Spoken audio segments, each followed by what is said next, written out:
everybody, and here we are today at the St. Lorenzo Middle School in the 5th and 6th grade building with the 5th and 6th grade history teacher, Miss Gentry. How are you doing today, Miss Gentry? I'm good. How are you, Mylena? Very good, thank you. So today we're going to be interviewing her about what it's like to be a 5th and 6th grade history teacher and what she likes about it and just being a teacher in general.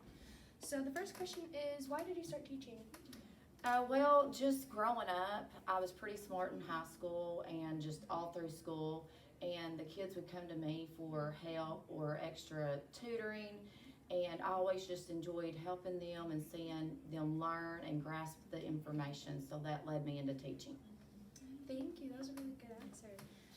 The second question is, why did you start choosing to teach here in the school?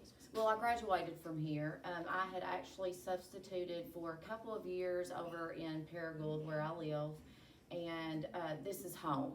So I more or less just came home for the comfort of just knowing how the school's traditions and cultures and just loving this area. Thank you. The third question is, what was the hardest year for you to teach? It would have been when we came back after COVID, and it wasn't because of having to go virtual and do virtual lessons. It was actually because the kids being so sick and missing so much school.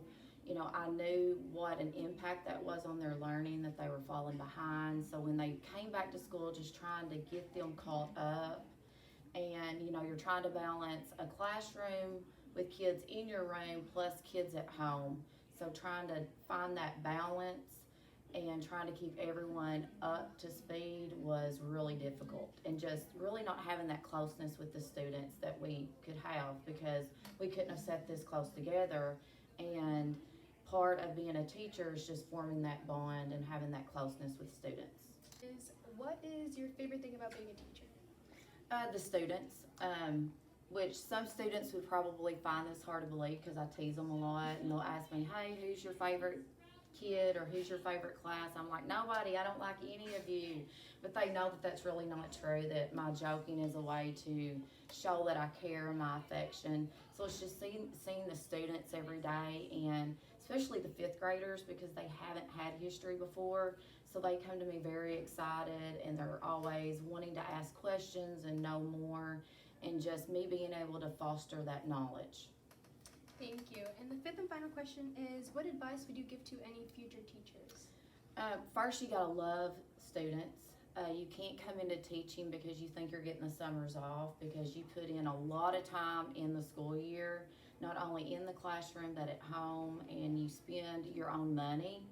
But two, to come in and have a good discipline policy, because if you have a classroom that has a lot of behavior issues, that takes away learning from those that are truly there to behave and want to learn.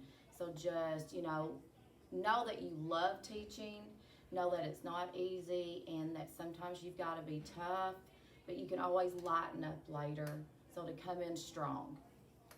All right, thank you. And those are all the questions for today. Thank you again, Ms. Gentry, for your time. You're welcome. And we'll see you guys next time. Okay.